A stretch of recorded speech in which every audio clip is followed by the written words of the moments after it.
You're listening to Wrestling to the Max. Alert, clear all channels. This is an exclusive. How you like that?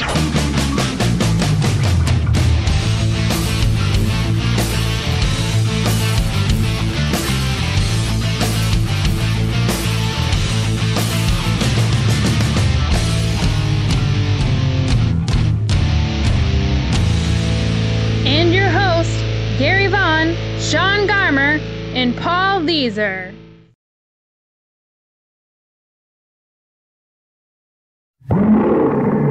King of Sport. New Japan Pro Wrestling.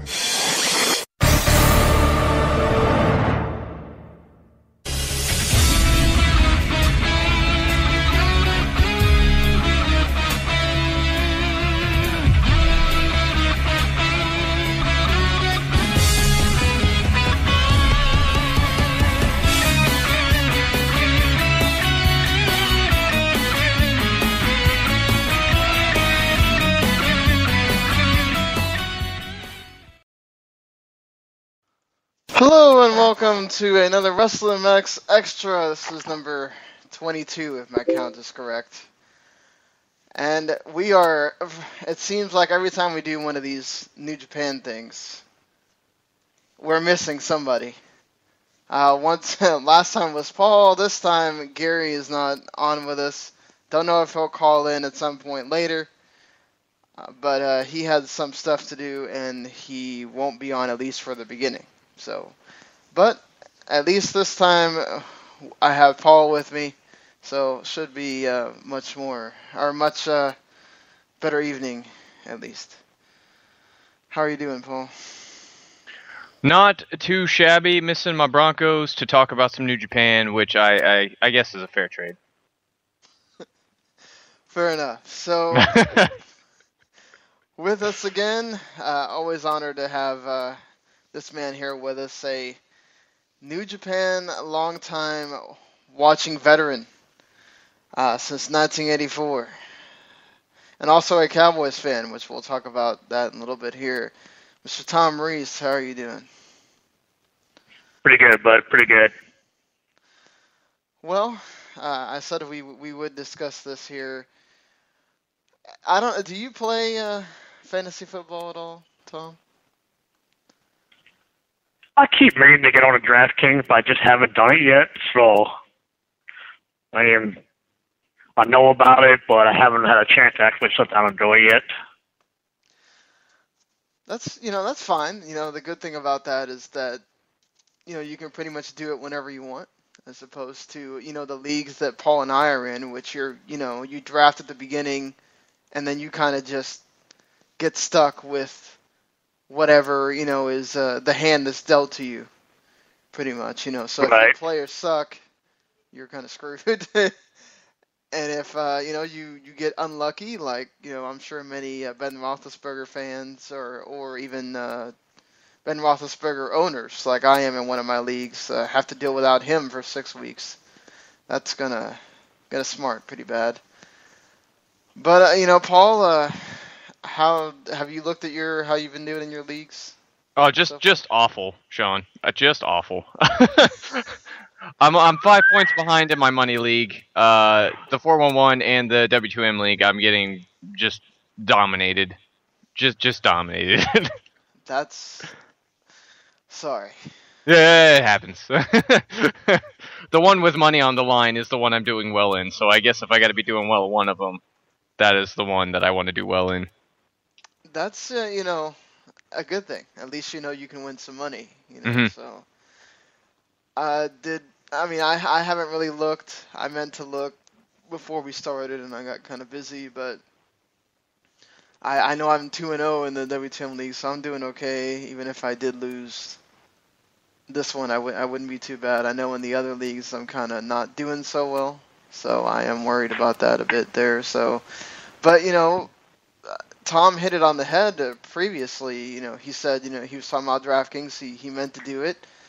I mean, we've been being big time promotional things here for DraftKings. We got to do it one more time, Paul. You want to do the honors? I got you, Sean. Yeah, I got you. Football season has only just begun. We're in week 3. But it already feels like the playoffs over at DraftKings.com, America's favorite one-week fantasy football site where millionaires are being crowned all season long. 1 week fantasy at DraftKings mean no season-long commitments, so like me and Sean, who are doing awful in a lot of leagues, we gotta stick with that. Here at DraftKings, you don't. You play on demand, you play where you want, when you want, with the players you want every week, and every week there is $1 million up for grabs. So every game is a big game, and every play of every game matters. So, with that being said, hurry over to DraftKings.com right now. Use the promo code Spreaker to play for free for a shot at $1 million in this week's Millionaire Maker event. Enter Spreaker for free entry now, only at DraftKings.com. That's DraftKings.com. All right, well done there, Paul. Do what I can. So, well, that's, I mean, at least from Spreaker, that's the last time that we've heard that we're going to be doing this. It was a whole month campaign. Apparently, we reached our quota like at the end of last week. Not just our quota, the whole site reached the quota. So they were going to just let us do it this week to kind of, I guess, pad the stats and see if they could pay us some more money. At least we made a little bit. So thank you to all of you guys that listened throughout the month to either this show or the Football to Football show, where we've been reviewing and previewing every week of the NFL and college football, and since it started. So, hopefully you guys have been enjoying that. But let's get into some wrestling. Of course, I should, before we start this, remind anyone that's listening to this and maybe doesn't know that we have a regular episode of the podcast that we do every Friday morning.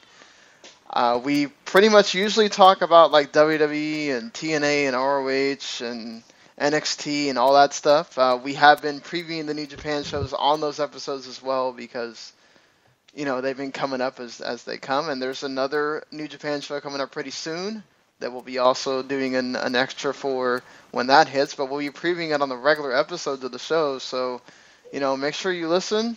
And if you didn't know we exist, there you are. We are on iTunes and all these other places that you can find podcasts. So, with all that being said, now we can finally get into this. Let's start with the New Japan and Okayama business here first, even though it is a little on the elderly side at this point. Tom, I'm going to go to you here. What are your, looking at this card before even watching, what was your first inclination to these matches? Were you pretty excited? Or was it just kind of one of those, you thought it was going to be kind of one of those mess shows, or how are you feeling? Which one, the Wednesday show or? Yeah, the Wednesday show. The Wednesday show went completely different than what I thought. Because I thought for sure heading in that Ibushi would beat Makabe. And I thought no way Kushida was going to lose the junior title, and then both the opposite happened on both of them. So, other than that, I didn't really have any thoughts going into it. I was more excited for the one today than the one Wednesday, to be honest with you. But yeah, certainly the one today had the much the bigger card. The one with some of the bigger matches on it, right? Paul, did you have any inclinations or anything going in, or? I won't say I wasn't looking forward to it, but I did have lower expectations, which proved to be blown out of the water, fortunately, because Wednesday proved to be a much better show than I ever thought I would give it credit for, and especially that main event, which we'll get into, but that surprised the crap out of me. I'm going to pack these two together because it's always nice, I think, to kind of start the way New Japan starts their shows, usually with these young lions who, I mean, we've talked about on here. It's really a great foursome of young lions that they really have. I mean, I think it's been a long while since they've had a group that's just this polished, know what they're doing. I think, to be honest, I mean, some of them, I think for sure the two foreigners, they certainly have a pedigree, and they aren't just brought up in the system where they obviously just weren't, I guess you could say it's not like one of these where they're just brought up totally green. they knew what they were doing before they came in, and they just kind of got better as it went along. And then you've got Komatsu and Tanaka that have just kind of grown in and just been, I think, awesome. I think the one in Kobe was just really it ended a lot quicker than a lot of these Young Lion matches usually do. They usually kind of go a little bit longer. I thought the tag match, which is a tag match we've seen a lot of times, but they really work well together on this show, on the Okayama show, was pretty good. What do you think about these Young Lions as a foursome here, Tom? I agree with you. These guys are freaking awesome. People are starting to like compare this group to like the Muto, Chono, people like that. It's probably too soon for that, but the one thing you can tell when you watch them is like they're all friends. They're all like they get along, and you can tell they just have like so much energy, so much fire, so much passion. And even though today's match was like short, you couldn't put more action into a short match than they did today. It was good. What do you think, Paul? I second the idea of the tag match there. It was amazing. And I've also heard the same little rumblings that this class is like sort of on par with the early 80s class of Muto and Chono and guys who would really come to define New Japan in the 90s and the late 80s. It is just, which is incredibly high praise, but I think I enjoyed the 8-man more than the tag match that we got today. Just simply because I felt like it flowed a lot better. It was insane, fast-paced 5 minutes that we got today, which was fun, but I think I prefer the 8-man more. I agree with you. The 8-man was more exciting. Yeah. So I think we've heard rumblings that they, at least Komatsu and Tanaka, are going to go out on their excursions pretty soon. I think it's Tanaka might go to CMLL, and then Komatsu might go to ROH or somewhere in America. I think it's the other way around. Oh, it's the other way around? Okay. Well, I think. I'm not sure. Yeah. If it was me booking it, I would do it the other way around. Well, why do you say that, Paul? So I think Komatsu has a much more, when he has much more in-ring charisma, I feel like. And I feel like that would translate better in Mexico than maybe in ROH. I think Sho Tanaka is the better wrestler all around, in my opinion. So him in an ROH atmosphere probably would work out a lot better. What do you think, Tom? Are they making the right choice, or would you switch them around, or? No, I definitely would put Tanaka in ROH just for the same reasons. I kind of feel bad for Komatsu going to CMLL. I love CMLL, but boy, they're on a downhill slide. I mean, I don't know how well he's going to excel there, to be honest with you. But in ROH, Tanaka will get over big time, easily. Mm-hmm.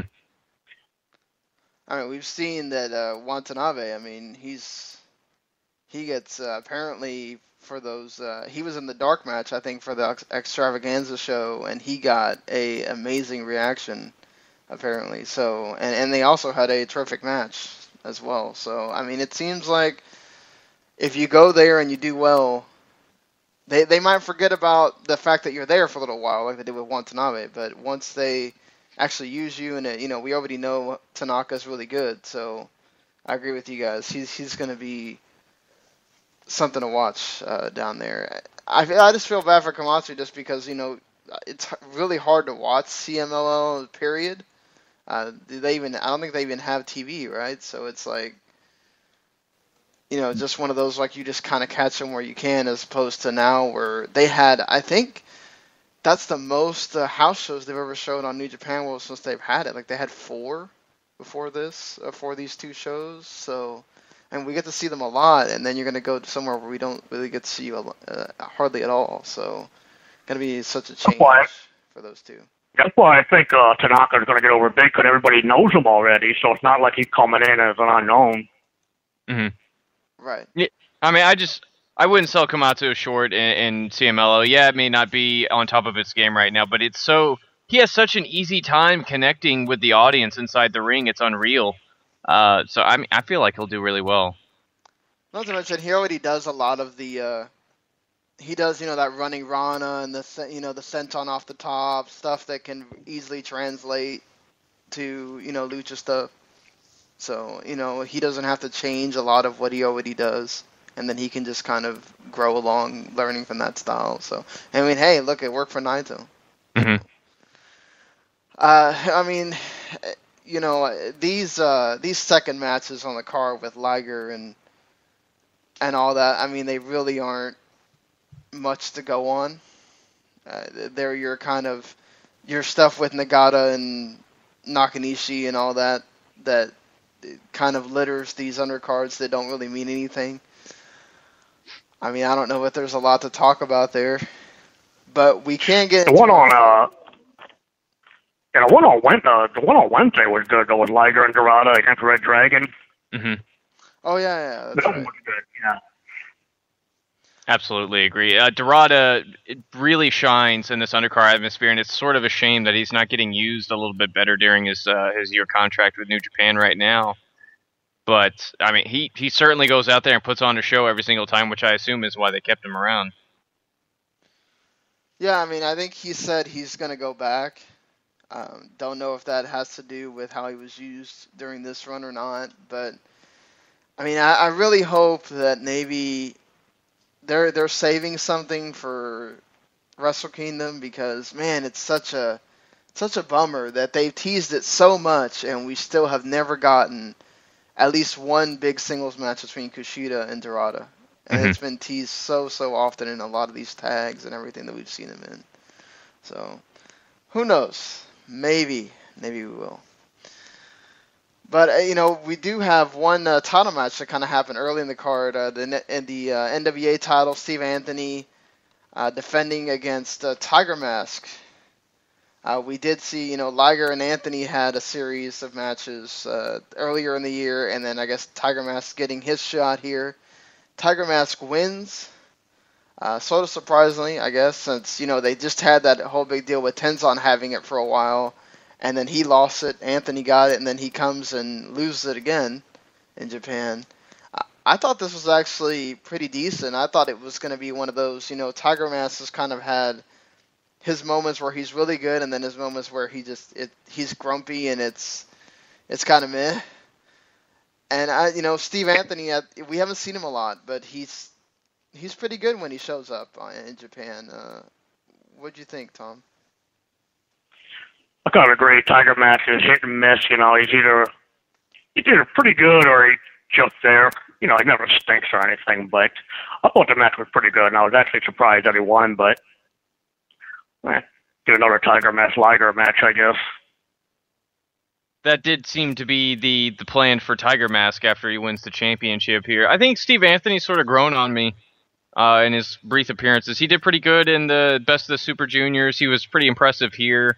Tiger Mask seemed on point for what he is now. So, I mean, there's nothing really too bad to complain about here. Not to that submission looked pretty sick for the finish. Oh, yeah.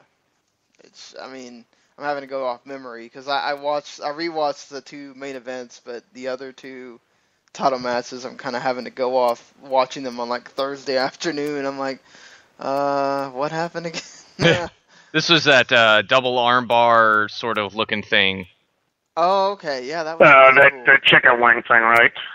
Yeah, like a chicken wing, double armbar thing. It's really cool looking. If you haven't seen this match, you should go check out at least that. It looks really painful.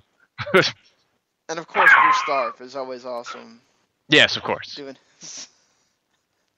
Can't get enough of that guy. He's just, he's such a character. Watching him on the outside do stuff. He's like, he's beating him up on the outside. He's just, hey, I didn't do anything. I'm clearly just putting the boots to him and stuff, but I didn't do anything. It's alright.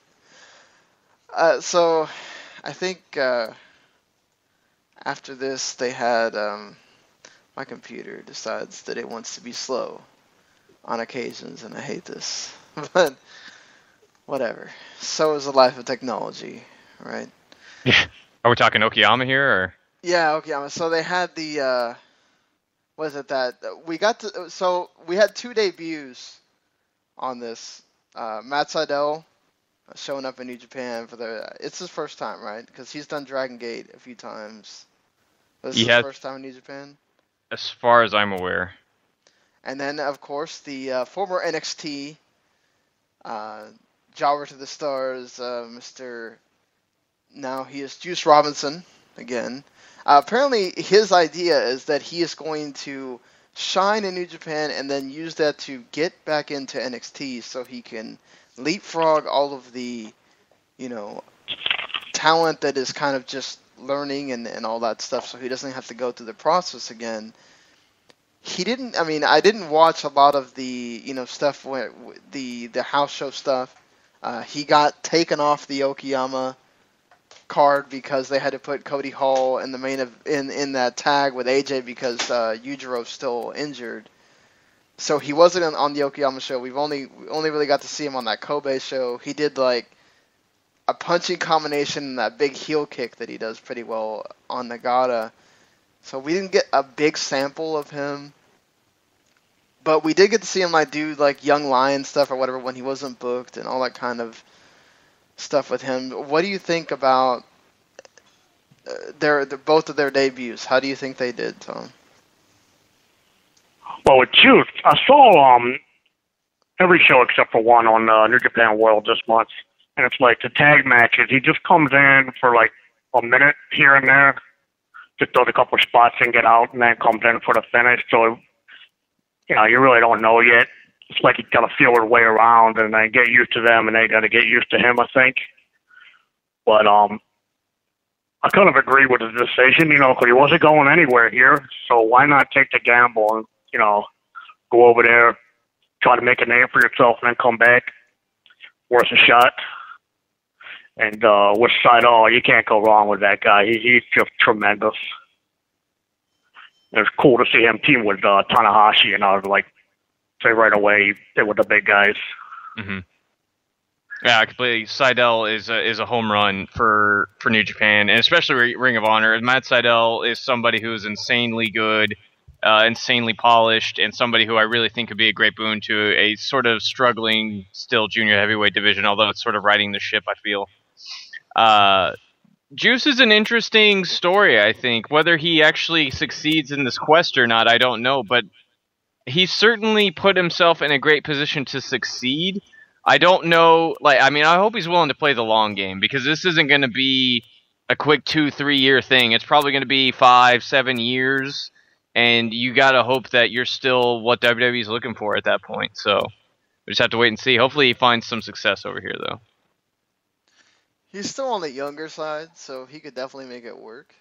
I think it just depends on how committed he is, because if he thinks he's going to walk in there and leapfrog a bunch of New Japan guys to get to, maybe winning a junior title pretty quick or something like that, he's completely wrong on that. Hopefully Jay White and Finley kind of gave him the business on how this is going to work. Because if they're keeping him in the dark, I kind of feel bad for him if he's sitting there thinking he's going to go a bunch of places pretty quick. I think, it was interesting with Sydal, too. We got a really big interaction there between him and Omega in the tag match that happened this morning. We pretty much almost got a full preview of their match that's going to take place at the King of Pro Wrestling show. If you're not excited about what you got from that, I don't know what to tell you. But are you kind of the mind that they need to tease a little bit? How do you feel about some of the stuff? Sometimes these tag matches, they do a little bit of a tease and you get nothing, and then sometimes they go overboard and you get a whole lot. Like you see it with Okada and AJ, like the first one where it was just the single tag. You didn't get a whole lot between them, but you got a little bit of enough, and then you got a lot more when it was the 6-man on today's show. How do you feel about when they do these interactions on these tags? Do you want them to give away a little bit, or do you want them to kind of hold back? What do you think, Tom? I thought, today was a bigger show, so to speak, so, the two main guys, they got to do a little bit more. I thought on Wednesday they just actually were doing, trying out new spots with each other, maybe, to work into their match on the 12th. But I see where you're coming from, not to give too much away, but then again, Sydal and Omega, they're just going to be the junior title match. They can kind of do a lot of the high spots and do a lot of the stuff to get you excited for, so once they get in there one-on-one, where with Styles and Okada, we've seen it 4 or 5 times, and it's always great, so you know what you're getting, so why not just let the other guys on the match take over, Mm-hmm. Yeah, there's that, and there's also not a ton of build time towards Kings of Pro Wrestling. I think they only got, a week and a half, 2 weeks, if that, to build to that, so I personally didn't mind the over-interaction here. So, sometimes if they have some time to build, I prefer they kind of go at it light. But, Sydal and Omega, I mean, if you're not already hyped just hearing their names, then you got problems. Well, plus the fact Sydal is still new to the New Japan fans, so you kind of, have to give them a reason. Right, yeah. I mean, they did want to show a lot so that you kind of get into them. And, I mean, the crowd responded to him pretty well. I mean, I don't know how you don't. I mean, he was just pulling every big move he could just to get the crowd, rise out of the crowd, and it seemed to work. So, good for him. It's good for the junior division, as Paul was saying. They really need, even if he doesn't stay around a little while, they really just need new, fresh faces and people that are going to get people excited about that division, because it's kind of been the same few, and they've been, trading. I mean, they done a good job with Omega of building him up and everything, but it's kind of been the same guys, or you just don't have it defended for a while and stuff like that too. And most of them are primarily tag guys, they don't have enough primary single guys. Right. Mm-hmm.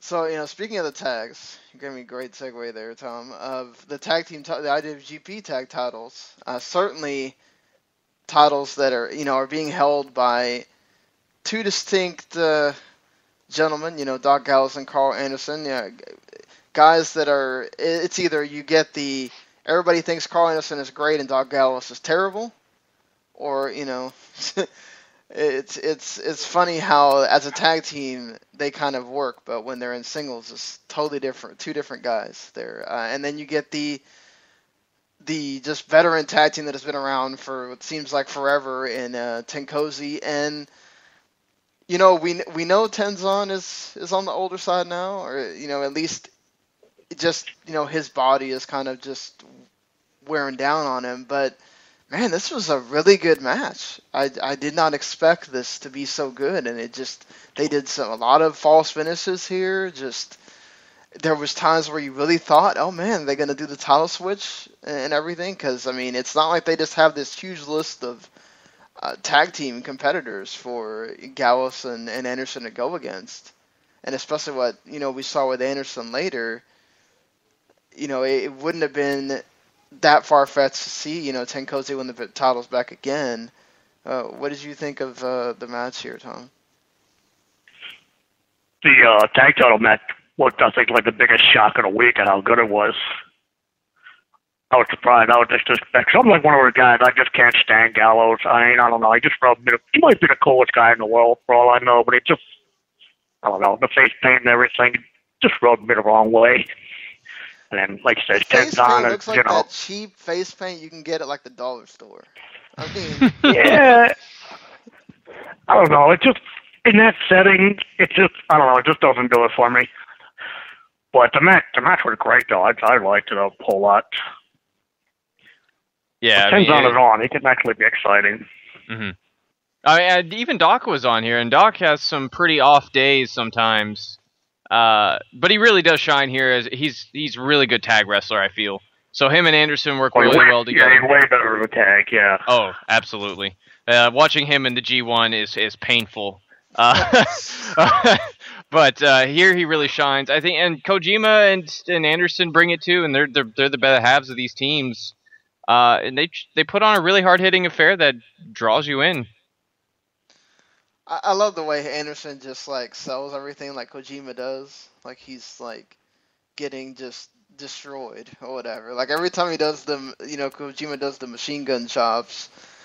Anderson freaking takes it to another level. He goes over the top rope and lays on the top turnbuckle and stuff. It's just you don't have to do that, but he just goes out of his way to make it look more awesome, And it's something that Kojima does in every match, but you appreciate it because Anderson does it that way, and just him having the gun stun. Just there's so many things you can do with that. That it's always interesting the way he can make that into a freaking reversal fest. That even though he's going to hit it eventually, it's still something cool that you don't know. Oh, there's something creative. Yeah, you can get really creative with that move. You can really go around. Kojima does it too, so it's really neat getting to see who's going to hit it first and all that kind of stuff. So I still wish Gallows would stop doing the whole wearing the title like it's his dick or something. That's just it's terrible. That's what I mean. How he annoys me. Just try between the face paint and then I think he's Kevin Nash from the '90s or something. It's like I don't know. Yeah. And always giving shout outs to weird, I'm pretty sure CM Punk doesn't care at all about what you have to say about him in one of these G1 matches that he felt like he had to say that before the match. I'm like, okay, whatever there, Gallows. I did mention before that, they had this build up here with AJ and Okada, with the variety of the tag matches that they had. You had Yano and Cody Hall being both of them, and then you had on today's you had Sakuraba and Tama Tonga. Obviously, AJ and Okada are just like two peas in a pod. They just when you get those two together, you know you're getting something awesome. But it's just amazing to me how every time they do this, I think they have to have like one of the best reversal finisher things in wrestling, period. I mean, it doesn't matter how many times they do it, they find different ways to make it creative and really get you into it. Even if it's about like a 2-minute thing, just the fact that they know each other so well, they just know how to hit that. What did you think about the interactions here in the two matches? Even when they do like the simple run the rope, drop down, jump over the guy, they do it so quick, so smooth. I mean, you think they're gonna crash or something, but they're just so smooth together. And today's match, I don't know what it was, but I was looking forward to Cody Hall and there was Sakuraba. That just had the makings of something. I don't know what, but I mean, even a Sakuraba AJ would be really cool to see at some point. Don't know if they'd ever do that, but remember they had a little interaction on that one G1 show, when they did a 6-man. It was actually pretty good. Sakuraba got some cool submissions on him or something in Sumo Hall. Oh, yeah. Yeah, it's true. The thing I think I can't remember if it was the Wednesday or the Saturday show, seeing as I watched both of them today, but Okada and Styles, they had a nice little throwback to their finish back at Dominion in one of these matches, which I really, really dug, because they kept going with it and added on more, and it was just this really neat little sequence. And I think Cody Hall deserves some mention here. He's coming along very quickly, and he really held his own in the tag match and in the multi-man on this morning. Oh, I'd agree. Yeah, that's one thing that I think all that work in the G1 really helped him. I mean, he was on every show doing something with either Tama Tonga or Yujiro or somebody, and just getting all of that work at once, I think really kind of got him along, working with different guys every night that they had the shows. So, I mean, it's good to see him really getting things along, because at first we were sitting there like, oh man, they're having to protect him because he's coming to do his 2 moves and that's it, and he's certainly evolved much more than that. He's certainly not the member of the team that brings him down. I mean, now you can really say that whole, other than Yujiro, I mean, I guess Yujiro would now be the worst person in the Bullet Club, I guess. Ouch. Yeah, the other thing about Hall I like is in the beginning you're doing too much of the Razor Ramon mannerisms. Whereas now he looks like he's just finding his own persona, so to speak. That's definitely. I mean, take all you want from your dad or whatever. It's you can do. If you want to do the Razor's Edge, whatever, do it. Just please don't try to kill anyone. It's that image of him like almost dropping Nagata on his head just will not get out of my purview ever again. I think until he just hits it and doesn't do that ever. But I mean, out of that, I mean, one mistake. I mean, he does really. I love the fact that he does that. He's good at like doing that whole lift up and then rib breaker thing, and that discus clothesline he does is still pretty vicious. So. It is nasty. I mean, it's got to be him and Luke Harper got to have the two really awesome ones still. Yep. But I mean, moving into another to the two title matches on the Okayama show.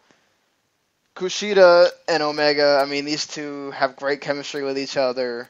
They work well because they're just the two like personality traits that work so well against each other. You got that just total dick heel that dances and moves a broom to his music because he cleans things up, and then you've got Kushida as just your straight-laced baby face, and with that crowd that's going to totally connect with him all the time. We did get a lot of Bullet Club stuff in here with Gallows and then Anderson coming in with the Randy Orton gunson out of nowhere moment. Was this a little bit too much Bullet Club here? And I thought the finish was kind of like also out of nowhere. I thought that you'd get the kick out from Kushida there. It kind of felt like, okay, that's it? Really? Not to mention the shock of Omega winning again when Kushida has only had one title defense in his two title wins that he's had. But what do you think about the match and then the booking, which was obviously pretty weird? I agree with your Bullet Club. There was just too much Bullet Club in this match for my taste. I mean, you get that. Like, usually when they interfere, it doesn't lead directly to the finish. They do their thing, and they get out, and then, the guys do their thing. But this time, it kind of like almost set up the finish. And I don't know, I wouldn't have taken the belt off of Kushida yet because I just think he had too much momentum. And not only that, he lost the non-title match to Sydal here in Philly, and I thought that's what they were actually going to be building toward, Kushida and Sydal. But, I don't know. This is one I didn't agree with. I think it's a fair move. It may not be one that we all agree with, but it's a fair move. I think these are the two guys they're trying to build a division around, obviously. And Omega being the super heel, Kushida constantly being the babyface on the run trying to get that belt back is the way they're going to go for now. And too much Bullet Club or not, I think it worked. The sympathy is totally with Kushida now if they want to keep chasing this. And it may, like I said, it may not have gone the way we wanted it to, but I think it was a smart piece of business here, honestly. And Sydal was there during the whole match, kind of in Kushida's corner. As Shelly was also there, he kind of got involved and actually made Omega senton Gallows on the outside, which was pretty cool. These guys just they work so well together. I mean, and Omega's so good. I think people there's a lot of people that for some reason just hate Omega, and sometimes like the cleaner gimmick, kind of gets in the way a little bit. I think he's toned it down so much from, I think when we first started covering on the podcast, like, around Wrestle Kingdom and all that, where it was just ridiculous. Like, thank God he doesn't do that stupid buzzsaw thing anymore. That thing just bothered the crap out of me. But he's just so good, and I'm good. I'm okay with it because he's so great as a, like, just this heel that's like, I don't care, I want to beat everyone, and you guys are all trash, and whatever. And he does it to Sydal, too, there at the end with that promo, which apparently a lot of people hate his promos. I mean, where do you guys stand on that? Because I saw a lot of people, we're, all part of that, Japanese group. I saw a lot of people just can't stand the way he does promos, apparently. I just think he's just really into that gimmick, and everything he does is part of that gimmick, so... Oh, I don't mind the gimmick. I think he's pretty good at it. Like you say, I was just shocked at the title change. That's all. But as far as Omega goes, the guy's super talented. I mean, there's been a lot of rumblings about that. Apparently, I don't know if it's just speculation or just from him that maybe he wants to go heavyweight. Like, Paul, what do you? I guess. Sorry, I cut you off on the first point, but like, do you see that for Omega eventually? Do you think that maybe they put the title back on him so that he kind of feels like it's okay for him to be in the spot right now, or? I just think they put the title back on him to create the two-man division that they have going while they try to build up the rest. Honestly, him going heavyweight, I don't know. Like, I mean, he's got the build. I don't see it. I think he's a much better junior heavyweight wrestler, and there's nothing wrong with that. I mean, him and Kushida could really turn that division into something wonderful. When it comes to his promos, I just think he sees the cleaner as this crazy over-the-top guy because he's almost maniacal on the microphone, especially in this one where there's like the over-exaggerated laugh and this is an awkward part wherever that he was waiting for the belt was really hilarious, but and his music too. He's like, yeah. Hit my music. Wait, where's my title? What? Oh, this is awkward.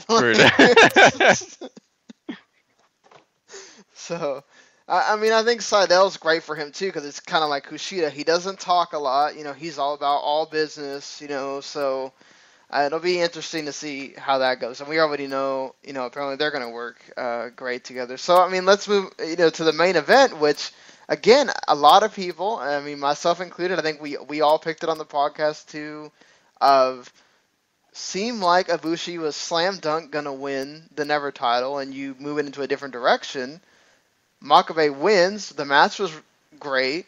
No problems there. I mean, we know Ibushi makes he just can work well with anyone, and you know Makabe is pretty good when he's in there with the right person. But now it seems like instead of just even with Makabe winning, we're going back to the old hat of Ishii Makabe like 5. I think this is during this year at King of Pro Wrestling. I mean, what do you think about the match? And did you think that Ibushi should have won here?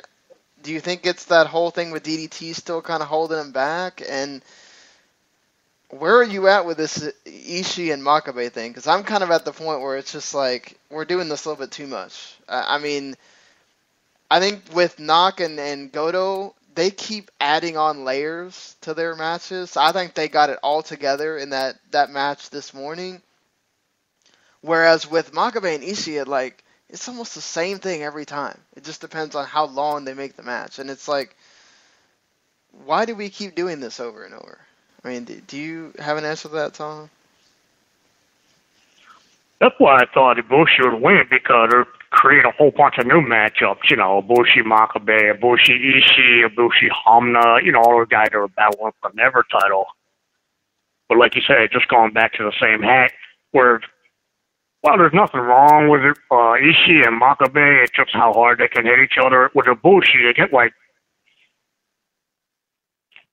you said with Nakamura and Goto, you get more layers, you know what I mean? It's like he can bring a different style of a match, you know. He can do the strongman stuff, he can do the high flying. Just more options with Ibushi, I think. And more fresh matchups. I completely agree. I'm not going to question the decision because I think the finish to the Intercontinental title match this morning might point us towards a rematch for Wrestle Kingdom that could be used as a star-making performance again for Ibushi. But I think this was a nice little storytelling match here because Makabe beat the crap out of Ibushi and he didn't take none of it and gave it right back. And that's a side of Ibushi I don't think we've really seen a whole ton of. Other than, you know, a smiley, flippy guy. So this was a nice little change of pace for Ibushi. The Never Openweight title might as well just be renamed the Tough Guy title, because it's going to be Hanma, Ishii, and Makabe in that combination for a while now. But what does that say? Like, didn't Ishii lost to Hanma in the G1? Like, why is Ishii again getting a rematch when... I don't know. Makabe keeps beating him. If I'm not mistaken, I think Makabe won the last 2 or 3 matches against Ishii, so that means Ishii due for a win. Theoretically. I mean, Ishii is great. I'm not going to hate on that. Whatever. If the idea is Ishii wins and then maybe you have an Ishii and so... I mean, this is what's weird to me, because, there's so many things you can do here. I mean... Considering from the G1, I mean, you could do my idea too with what happened on this morning with the IC title match is technically, even though it wasn't an actual match, technically Michael Elgin beat Nakamura. Could you like they could do the whole it's the match you didn't get to see between Elgin and Nakamura for the IC title or something. Now that Goto doesn't have it. You could do Yeah, because they're kind of like old and that sort of, yeah.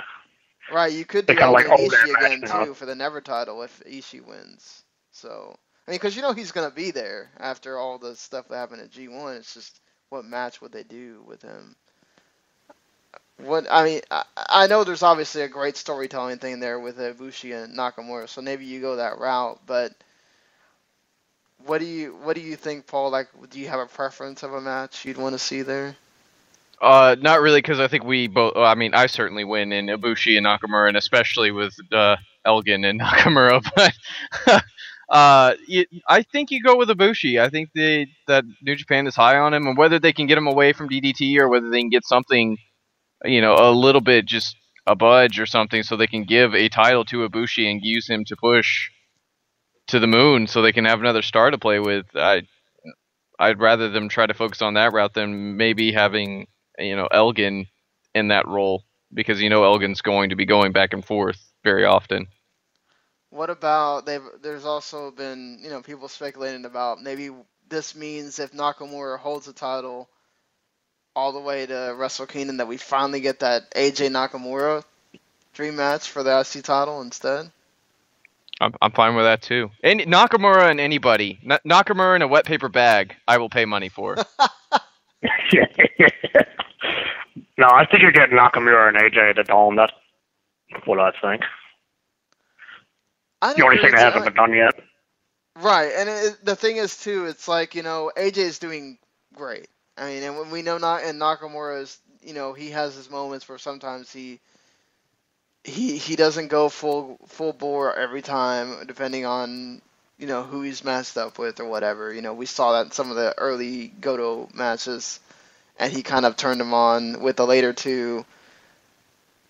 I mean, it's not a guarantee that AJ is going to be around till the 42 mark that he set for himself.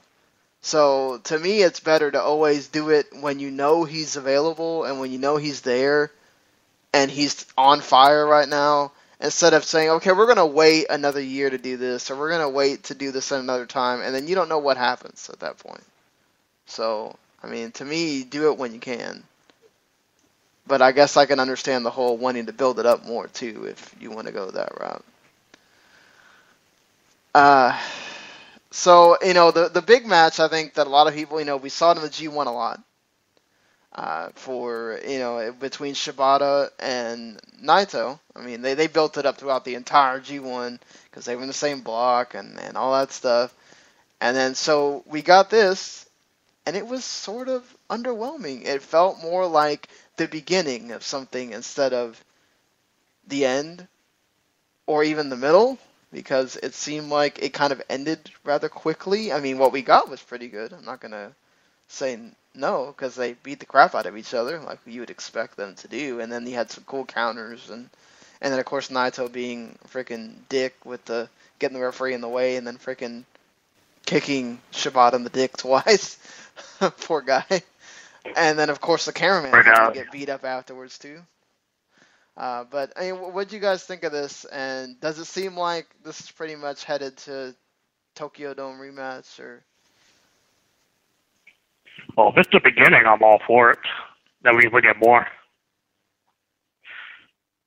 But I didn't think it was that back and forth. I thought Shibata got like most of the match. And I'm watching. I'm like, Naito won this match because man, he's just taking everything Shibata's throwing at him. And it's like, right. And Shibata was just kicking the hell out of him. And then at the end there, Naito did his Toriano impersonation with the ref and the little blow. But no, I thought it was a good match. I really liked it. It's just, like I said, it just beat the hell out of each other. I really enjoyed this match a lot, too. I think Naito is a guy who deserves something better than mid-card flight stuff. especially with this gimmick. It's revitalized him so much that it's just he's must-watch TV now. And this match with Shibata really felt like a grudge match, which I dug the whole way through. And if it's a beginning for something that hopefully ends at King of Wrestling, that's fine with me, because I really think it would be interesting to have Naito somehow upset Tanahashi and take that briefcase. Yeah, I mean, that The only thing I thought. pretty cool. Go ahead. Hey, go ahead, bud. No, I was done. Go ahead with Yeah, the only thing I thought it was going to be different. Yeah, I thought today, like, being at, I'm thinking at the beginning, I thought today they would just do like an all-out brawl. Mm-hmm. You know, like taking everything out with them, go all over the building or something like that. Because, like you said, it is heated. It's like a grudge match. I mean, they pretty much so they almost kind of did that. I mean, they even battled. We never see anybody battle to the back like that. So, I mean, that was kind of cool. We also never see somebody take out the cameraman either. So, it's just, I mean, it was. I think we got a little bit of both, you know. But Shibata got to get his all his frustration. I mean, at the end of the Okayama show, it felt like Shibata was just never going to stop beating the crap out of Naito. It felt like that thing went on for like 20 minutes of Shibata just coming back and, oh, that's not enough? Okay, well, then I'm just going to beat you down. And then Naito just is like, oh, who cares? I am Naito. Tranquilo, man. You know, it's just... But that match all went. Yeah, go ahead, sorry. Yeah, that match on Wednesday, the opening 8-man, like in the beginning of the match where Shibata was in the ring and Naito was on the ring apron, there was that one point where Naito just like slaps him in the back of the head, and Shibata doesn't even turn around. He just like has a look, you know what, I'm going to kick your ass from 4 to 8, dude. Just leave me alone. Yeah.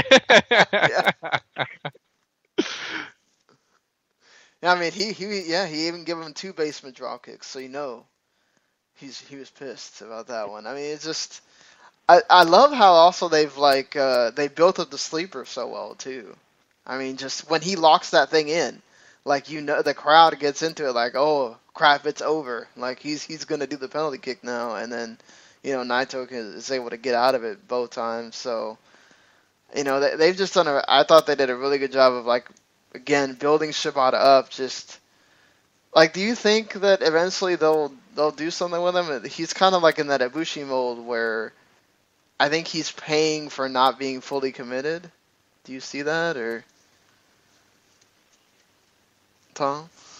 Yeah, I do see that, because like, not because they're not fully committed. It's just, I don't know, maybe in their mind there are more people that are more deserving because they were there, you know, for the dark period, and where he turned around and left. Yeah, I completely see that too. And, you know, the part where, you know, he left for a while and all that, I think they're just trying to continue to restart. I mean, they're high on the guy. Obviously, we hear a lot of stuff about how much they want to push him. They might be, and, you know, you have your top guys working so well right now too. Why, and they probably just, like, they're doing great business. Why change the mold right now when it's working so well? Right. Hey, eventually, you know what? Put him in a never title picture. Yeah. Oh, that'd be great.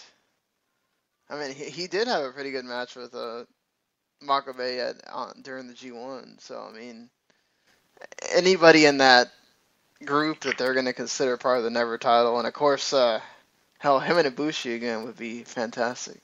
Yeah. You know. So, you know, moving throughout the card again here, the junior tag titles, which have been, you know, tossed around, I think even worse than a hot potato at this point, have found the, you know, Red Dragon. And, I mean, they've been protected like gangbusters by Gedo and the booking team. I mean, they've only, I think, lost twice, or at least been pinned twice since they, you know, debuted. And a lot of people thought, okay, well, Kushida lost, so that means they're winning the tag titles on the show. And they actually don't. So Kushida loses twice in 4 or 5 days. And Red Dragon retains, so at least we get the junior tag title staying on one team. Immediately, Roppongi Vice comes out and basically challenges. So you get Roppongi Vice and Red Dragon at King of Pro Wrestling.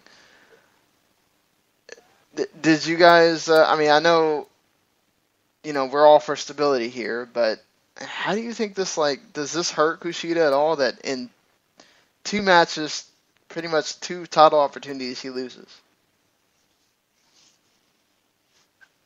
Not only that, he's not getting the immediate rematch either for the junior title, so it's almost like he's being cast aside. I don't know.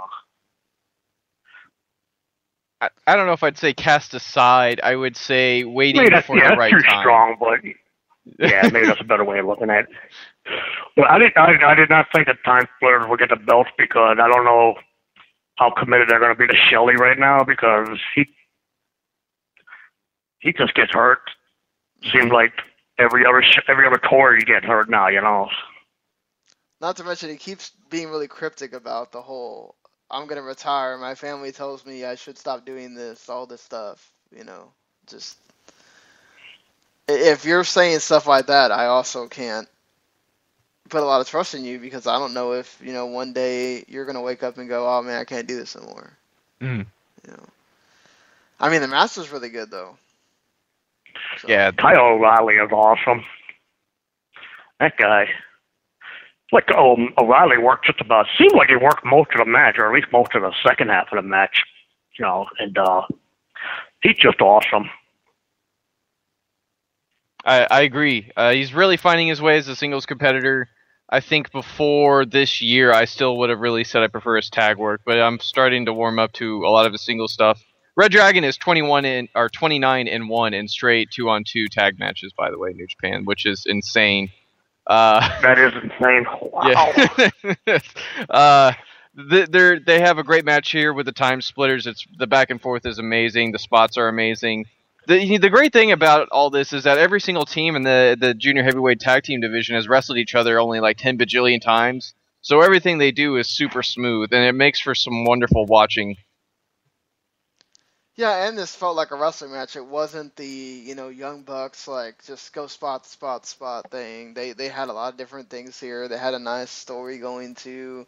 And, to y'all's point about O'Reilly, I mean, I wouldn't be surprised at all if O'Reilly is ROH World Champion at some point. Because I think they're definitely wanting to build him into, one of their big future singles guys. I mean, obviously Fish is on the older side, so, I mean, that's probably why, but we saw it in the Best of Super Juniors too. New Japan thinks a lot of him and to have him go all the way to the final there against Kushida. So, I mean, we could see maybe O'Reilly be junior champion here, at some point too. So, lots of things headed in O'Reilly's future, definitely positively. Another thing that was overwhelmingly positive. I mean, we saw Tanahashi have a good match here with Fale at the G1, but I think that's certainly exceeded it, and probably, might be one of the much better matches on the show if you're looking at it from a just pure match perspective. I mean, aside from the little botch there, what seems like Tanahashi was trying to do the sling blade while he's holding, or while Fale was holding him up for the bad luck fall, but he kind of couldn't get it. But I mean, the thing with the grenade almost at the end, I was like, oh crap, are they going to pull this? Are they going to have him? I mean, they got the crowd there pretty well.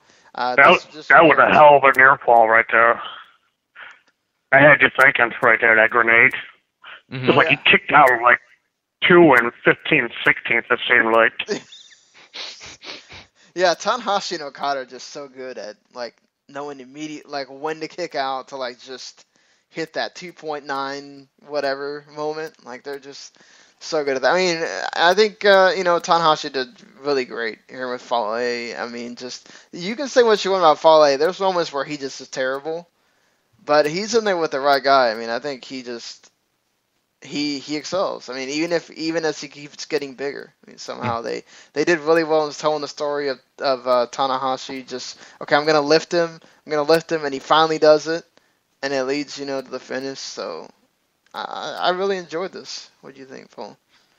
I'm the same way. Fale is one of those guys who I think might end up being like a Cena. He's a fine worker alone. But when he's the second best guy in the ring, that's when he really shines. Because I think he knows how to work a match. I think he knows how to work the style that New Japan wants him to, which is the big monster that can fill in and take up a big babyface's time and still feel competitive with him, while somebody else is doing something else with the guy the big babyface is feuding in.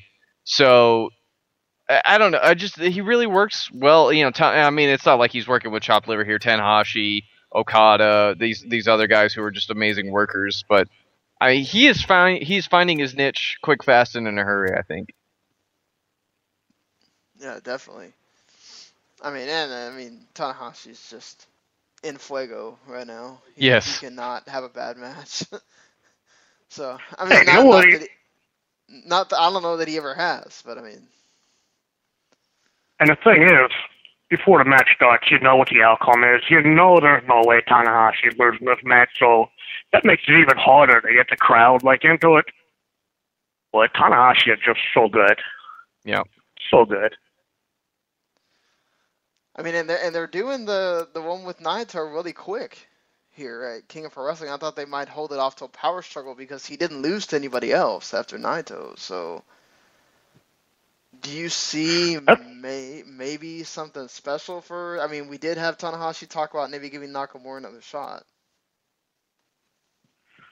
I don't know if you noticed this on the Wednesday show, but when Naito was coming to the ring for that 8-man, he kind of got in Gedo's face when he was doing the commentary there at ringside.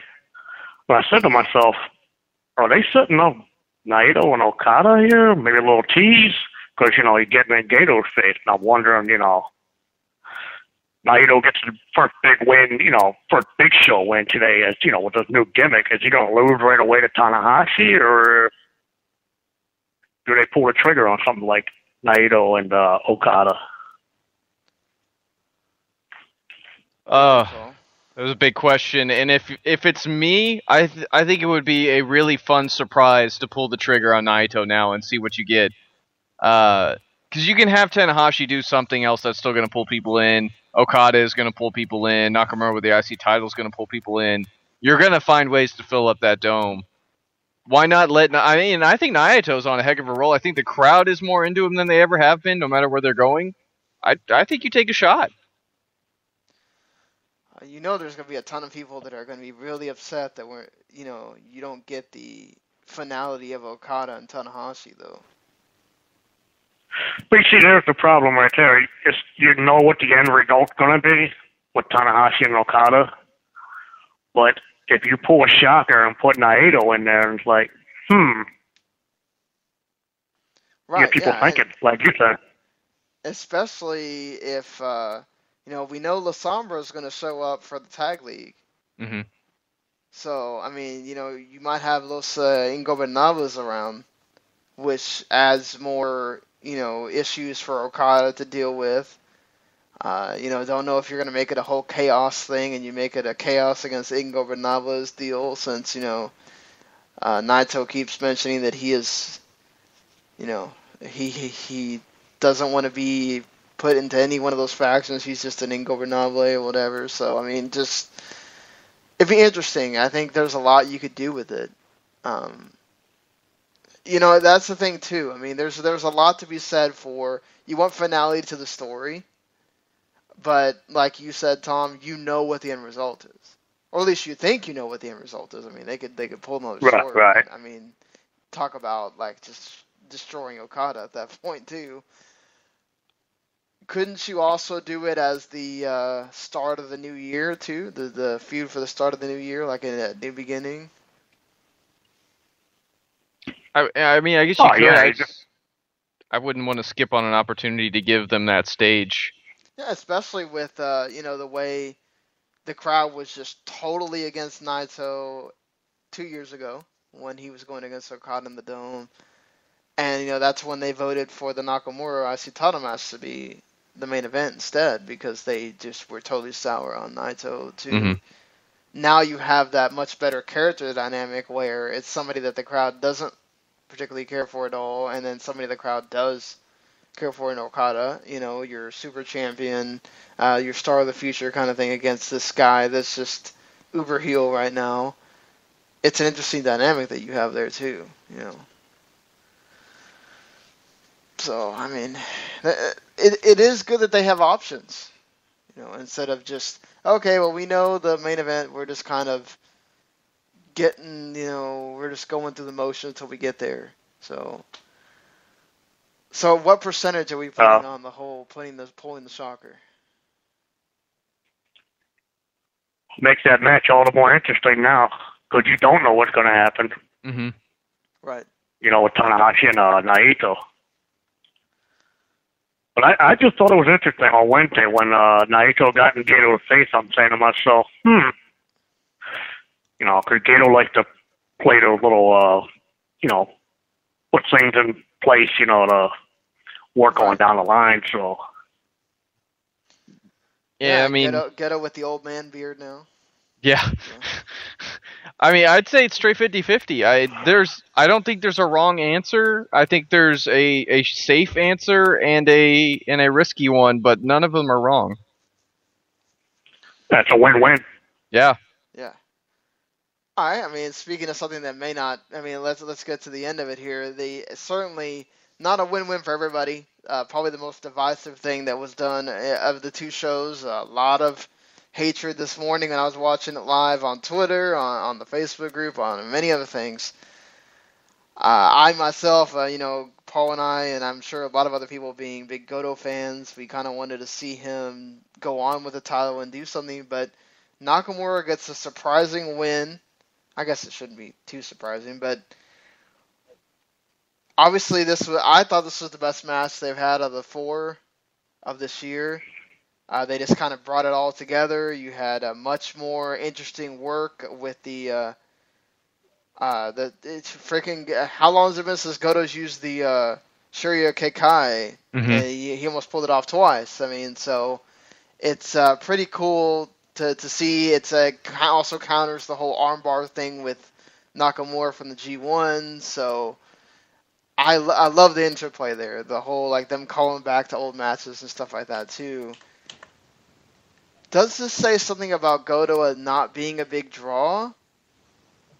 Is it more about them having a big plan for Nakamura? What do you think? Does this mean anything at all, the fact that Nakamura won the belt back? I mean, because to me, if you're like Goto, this puts him back at square one to me. I mean, what are you doing with him now? He's always the odd man out, no matter what it is. He's always the odd man out. But I didn't think he was going to beat Nakamura for the 4th straight time. I really thought Nakamura was going to win.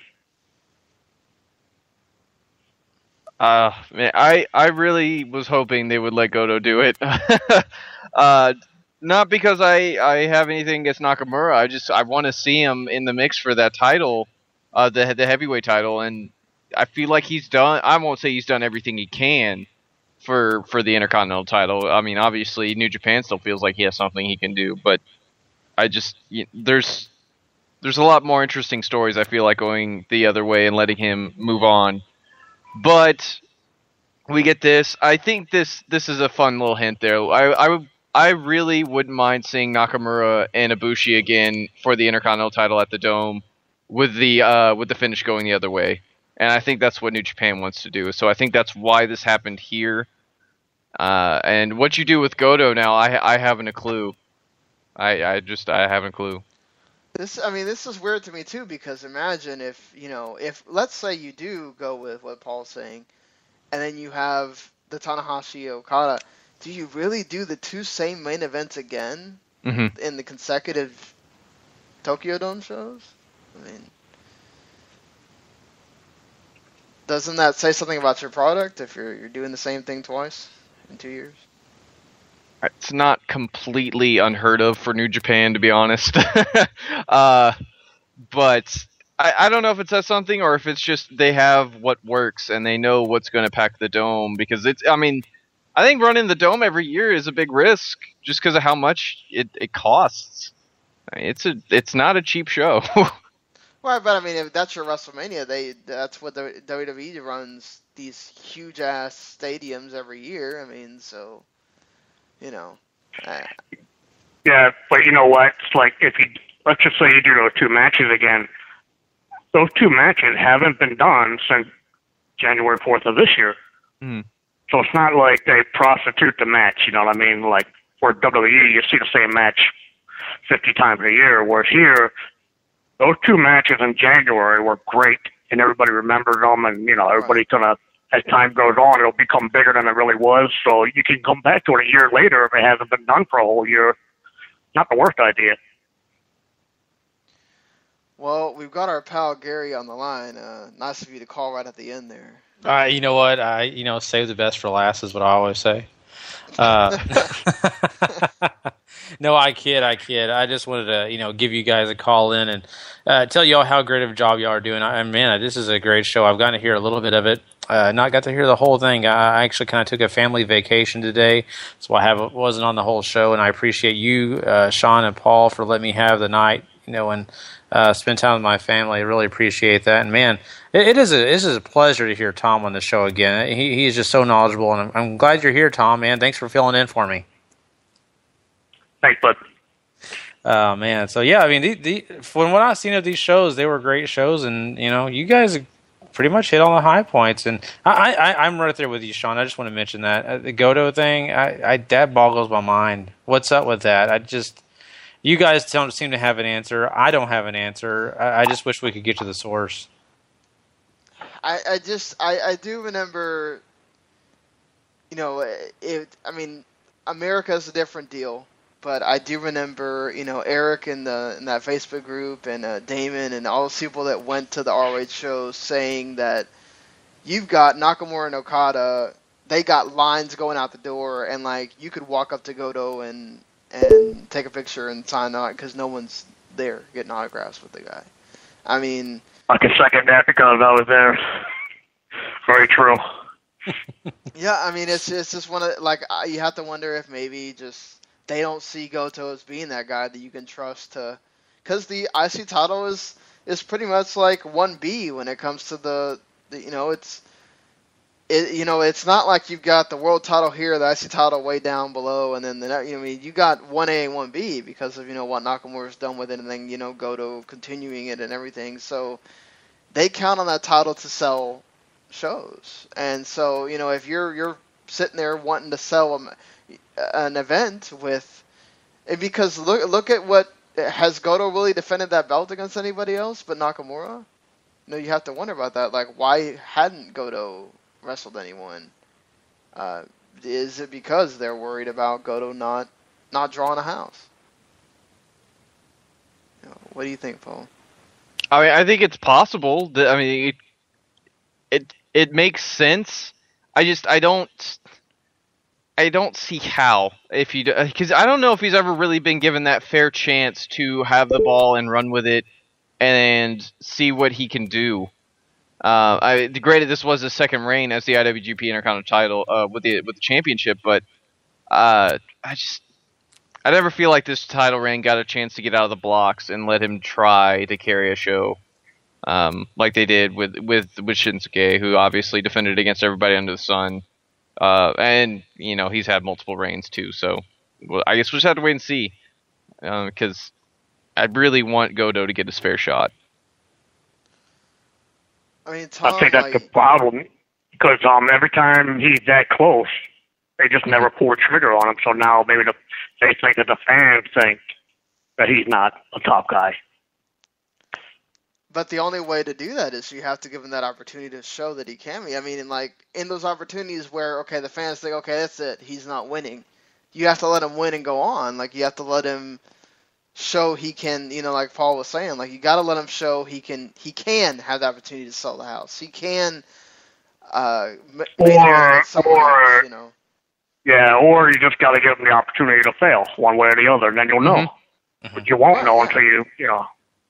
I mean, what would it have hurt if you? I mean, look, I get it. Every event that you do, especially going forward now, is a big event because you're leading up to Wrestle Kingdom. You don't want to have a failed event, but at some point, you gotta let them just go out there, and if it doesn't sell out or doesn't get the number that you want, okay, well, all right, we got to get the belt off the guy.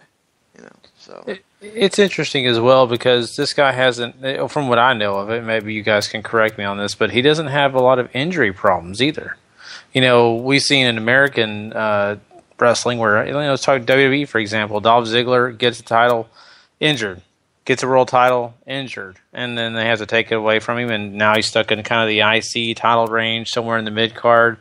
Nowhere close to the main event again. But Goto, I've not heard about him being injured or, any other ailments to keep him away from, basically taking that position. You know what I would do? I would send him over to Noah and have him beat Minoru Suzuki and then try to draw there. And if he does good, bring him back. He's actually proven he can be a draw. All right, that's certainly an option that I think might be worth exploring at this point because you could. I don't want to say he's damaged goods in New Japan, but if you have the crowd that's set into thinking he is a second fiddle player, take a shot over at Noah because Lord knows they could use. Gedo, I'm sure would appreciate some extra star power too, but not to mention they really need to find a conquering hero to eventually get the Suzuki Gun thing out of there because it's at some point you have to say that thing is not doing what they want it to do. Mm-hmm. So there's a lot of possibilities here for Goto, and we already kind of outlined what we think might happen with Nakamura. A lot of possibilities for him too. So this is going to be interesting how they go going forward. Certainly, at least when we're looking at that card on Monday, October 12th. That card's already pretty stacked. You've got Red Dragon and Roppongi Vice. You've got Okada and AJ as your main event. You've got Nakamura and then Carl Anderson, who came out at the end and got his challenge because he beat both Goto and Nakamura at the in the G1.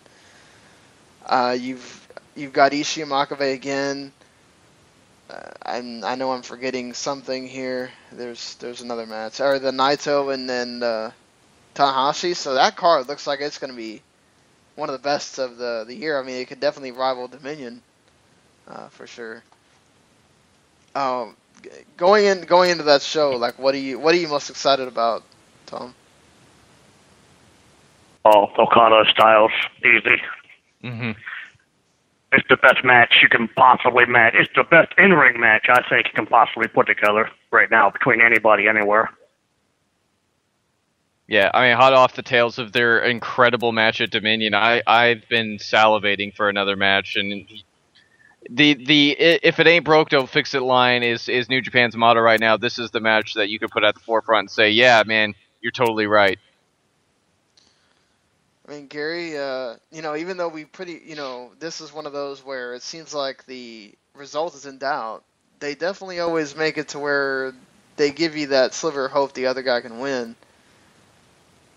Or is that the match you're most excited about? I know you got your boy Naito, who could possibly win that G1 briefcase, Gary. Let's not put that out of the...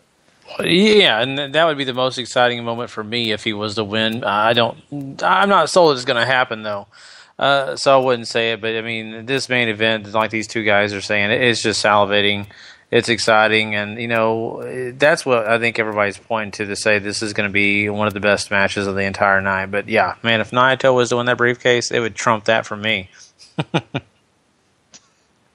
I know you're waiting with bated breath for that. Oh, I am, and I'm patiently waiting. All right, so if you got to put a rating on these shows, what are you saying for Okayama? What are you saying for Kobe? Tom, out of 10.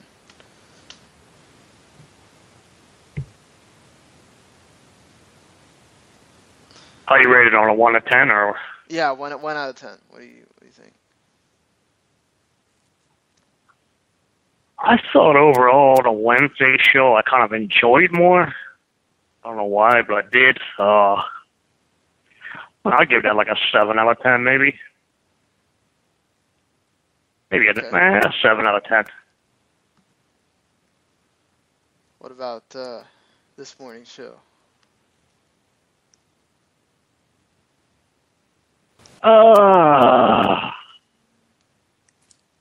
I'm don't know. I think I have to go 7 out of 10, but I still like Wednesday's show better for some reason. Today's show was great, especially the main event, but... Yeah, Wednesday's show, I think, surprised me, but I still think I enjoyed this morning's show more. I'll give Okayama 7.5. That main event is something you should go watch just to see, you know, Ibushi and Makabe pretty much murder each other for about 20 minutes. Kobe, I'm going to give an 8. Despite some of the wonky finishes, the junior tag match delivered. Fale and Tanahashi was awesome. The main event, Nakamura and Goto just killed it. As Sean said, it was their best match out of all the series of ones that they've had this year. It's a great night for wrestling or great morning for wrestling for us. Great night for Japan, but just stellar show. Yeah, I mean, I think one thing to say, all the title matches on both shows delivered. So, you know, the matches that you're counting on to bring the house, they all brought something to the table. So a lot of them brought things we weren't expecting, whether it's finishes, whether it's just how the match went, you know, depending on who's in there. So I'm going to say a 7 for the Okayama show. I think there was a little bit more on the filler side on that show, but definitely you had 2 main events that were pretty awesome. Omega and Kushida was again great, and so was Makabe and Ibushi, and, you know, Tiger Mask brought it in that match with Steve Anthony, and then the tag title match. I mean, Tenkozy, those guys gave it everything they had against Gallows and Anderson. They didn't win, but man, they made you want to root for them, and that's what you want in those matches. And then you get this morning show. You know, you had some better tags across the board. You know, the Sydal with Omega preview there, that was really good. The AJ and Okada stuff, really good there. Then you get all the main events that were, you know, fantastic in their own right. So, I mean, you know, Red Dragon and then Time Splitters as well. So, just freaking another killer card there for the Kobe show. So, I would say almost I'd say an 8.5 really for that Kobe show. So, I mean, Gary, do you have any thoughts on ratings, or you want to abstain? Yeah, I mean, hey, just quickly, I mean, I watched a lot of the you know, different main events. I really didn't get a chance to you know, fully watch the Wednesday show all the way through. I kind of skimmed through some of the matches, so it's kind of almost unfair for me to rate them. But from what I saw, from kind of the content, what I know about New Japan, from my history, I think you guys kind of have it on point. I think, to me, if I was, you know, going to think it through straight, 7 would probably be my choice for the Wednesday show. The main event was just too awesome. I mean, I really want to put it to a 7.5, but, you know, without fully knowing the show, I'm just going to go 7, and I think Paul had to write 8 because you had so many great different matches in that show this morning. So, to me, that's probably where I would stand.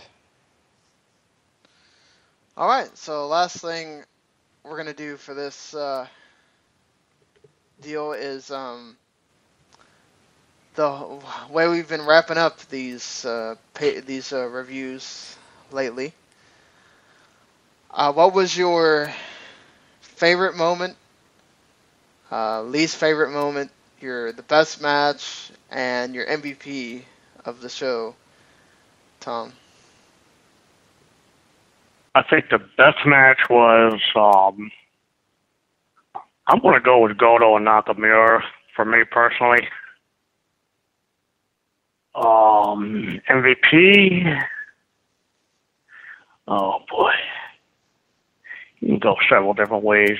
I'm still going to go with Naito, because it just set up to got us thinking now, you know, like what's going to happen. Mm-hmm. And my favorite moment,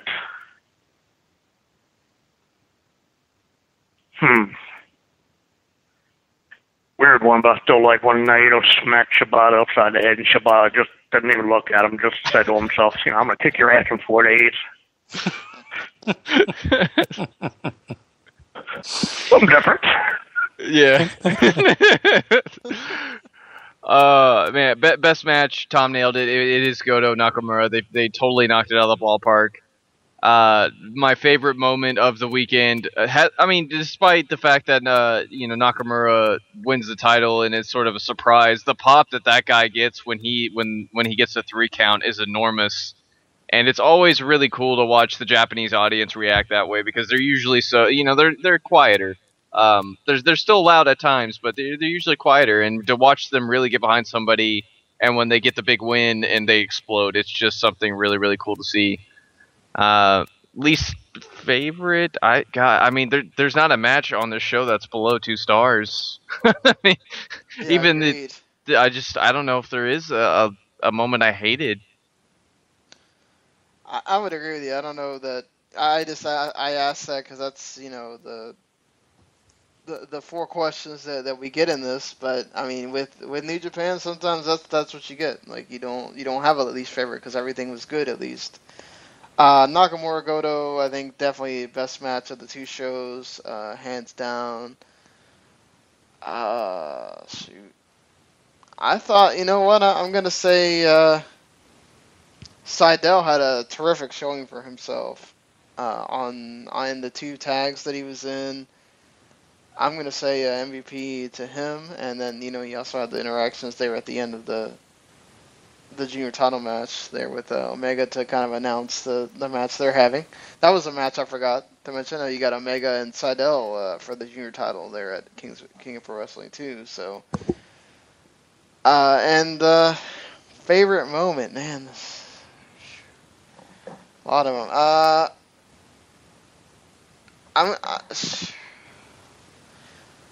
I'm gonna say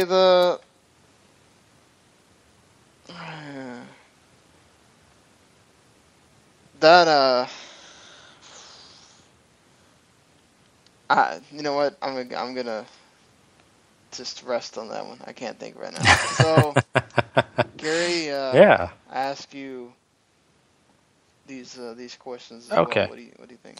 Okay, so this is very easy for me. I totally agree with all of you. The panel is correct. Nakamura Goto, definitely the best match. How can you go wrong with that? Really. That's the easiest one here. The next answer for me is the best moment Naito walks down the ramp. Least favorite moment Naito walks up the ramp. And walks MVP up the ramp, getting beat up by Shibata. Yeah, but gets basically leaving after that. That's what I say. The whole beat down, whatever. It's just anytime Naito leaves, it's always the down moment for New Japan. They're trying to figure out how to get past that. And then of course the MVP has to go to Naito. So I think Tom's correct. He stole that from me. I think he's reading my notes. Yeah, I think that's what I'm gonna. The whole Shibata Naito stuff was great. Yeah, I love that. Like I said, we don't really ever see just somebody get beat up and then just brawl into the back thing, even though it was a very short moment because Shibata basically grabbed his head and then they were already out of the curtain. So but it's still cool. I'd love to see a backstage brawl between those 2 or something. Yeah, they don't really do. I mean, from my experience, and you guys correct me, I've never really seen backstage brawls in New Japan. Do they happen? No, because remember, it's treated as a real sport. Oh, okay. So, sorry. I was curious. That's another thing. Yeah, that's what me and my friend were talking about.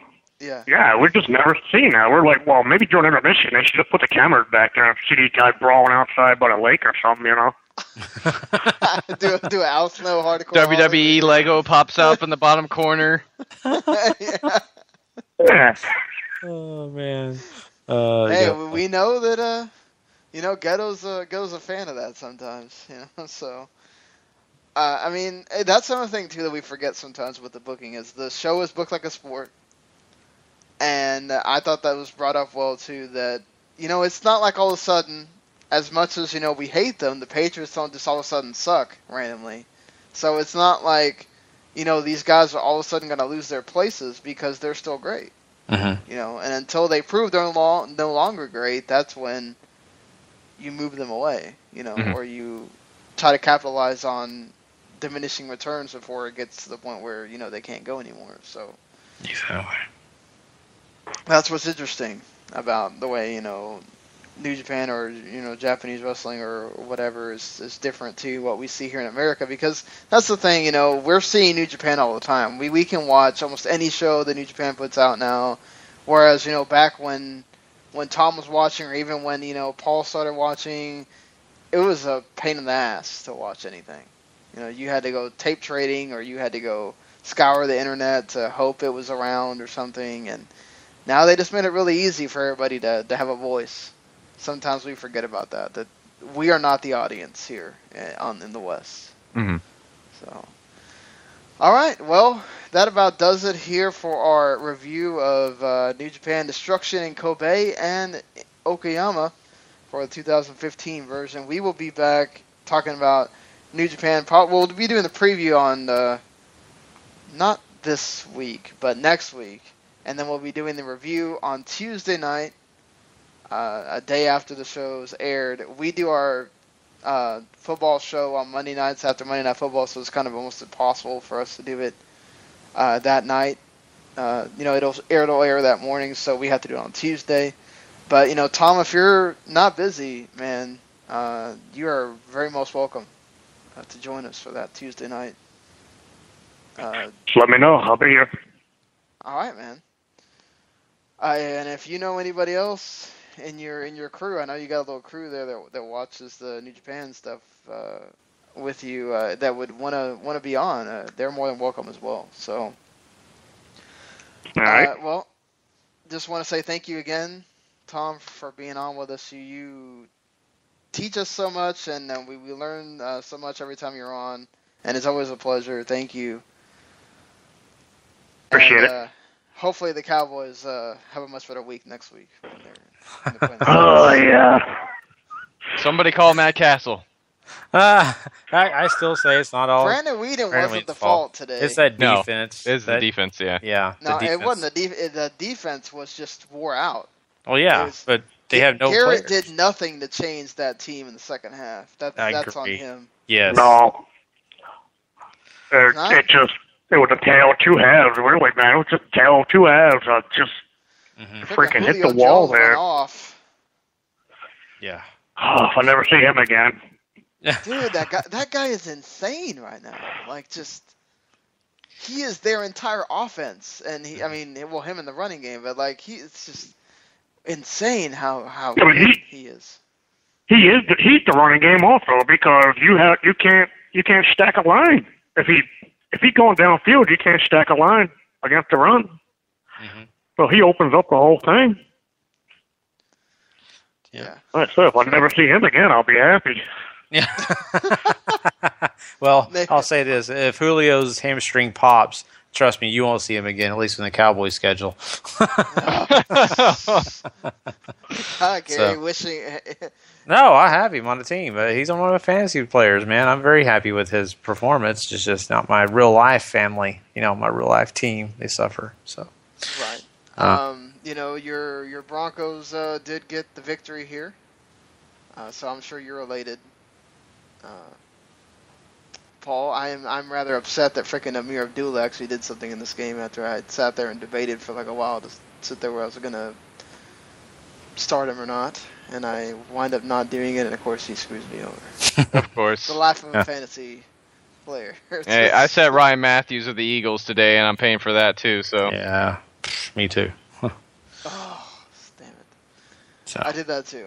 So, but Demaryius Thomas got a touchdown, so it all works out. But this is the wrong show to be talking about football. Yeah, that's tomorrow night after the Monday Night Football game. Yeah. So yes, if you are a big football fan and you listen to this show and you like hearing Gary and I talk about things, sadly Paul, he's very football knowledgeable, but he has other things to do on a Monday. But it'd be cool if he called one time, to talk football with us. But maybe one day, Paul. maybe I was about to say Monday's my bowling night, guys. So Oh. Well, hey, our friend that does the show with us, Randy, he's in a bowling league. He's like a bowling champion, that dude. He's like a one step away from pro bowler. So, interesting that we have our two different hosts do the bowling thing. That's cool. That's cool. But anyway, I'm sure you don't care anything about bowling. If you're hearing about, I mean, unless bowling is now a big sport in Japan that I didn't know about. But either way, thank you to everybody, and we shall see you again on Friday morning. Until then. Yep. If Gary, you're not living, how's it going? How's the line hey, we go? just got to remember, everybody. You got to remember this one line. If you're not living life to the max, not living life at all. You know it. Please.